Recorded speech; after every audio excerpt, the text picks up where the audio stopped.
হারোয়ার দেওয়াল লিখনকে কেন্দ্র করে সেখানে আবার তুলকালাম কাণ্ড। দেওয়াল লিখতে গিয়ে আক্রান্ত হয়েছেন বিজেপি কর্মী সুরঞ্জিত ঢালিকে বেধড়ক মারধর করা হয়েছে। ব্রাহ্মণচকে বিজেপি কর্মীকে বেধড়ক মারধর করা হয়েছে। তৃণমূলের বিরুদ্ধে মারধরের অভিযোগ। হাসপাতালে এখন চিকিৎসাধীন জখম বিজেপি কর্মী। আর এই ছবিও কিন্তু আমরা রাজ্য জুড়ে বারবার দেখতে পাচ্ছি, যেখানে দেওয়াল লিখনকে কেন্দ্র করে বারবার আক্রান্ত হতে হচ্ছে বিজেপি কর্মীকে। একই খবর ঘটার পর এবার হারোয়ায়।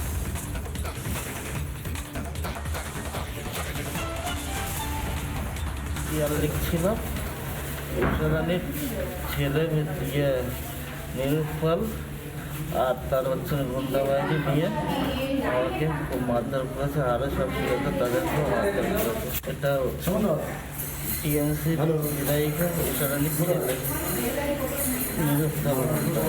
কোন কোন জায়গায় মেরেছে আপনাকে? বাসায় এটা বলছে আমাদের বিজেপি কর্মী সমর্থকরা দেয়াল লিখছিল।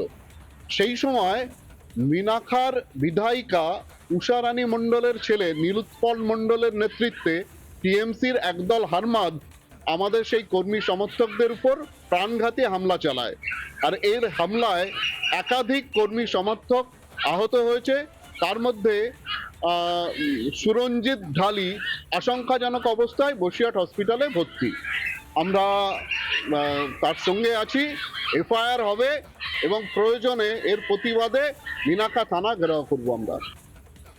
দেখুন, ব্রাহ্মণচকের যে ঘটনার কথাটা বলছেন, যতটুকু খবর নিয়ে জেনেছি যে ওখানে বিজেপির কোনো অস্তিত্ব নেই। বিজেপিরা নিজেরা এটা ঘটনা ঘটিয়ে তৃণমূলকে দোষারোপ করার চেষ্টা করছে।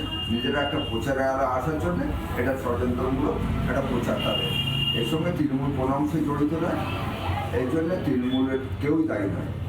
আর তৃণমূল এই ধরনের নোংরা রাজনীতি করে। নানা ধরনের কন্টেন্ট দেখার জন্য লাইক করুন, শেয়ার করুন আমাদের ফেসবুক পেজ, সাবস্ক্রাইব করুন আমাদের ইউটিউব চ্যানেল। পাশাপাশি অন্যান্য ব্রেকিং নিউজের জন্য অবশ্যই চোখ রাখুন রিপাবলিক বাংলায়।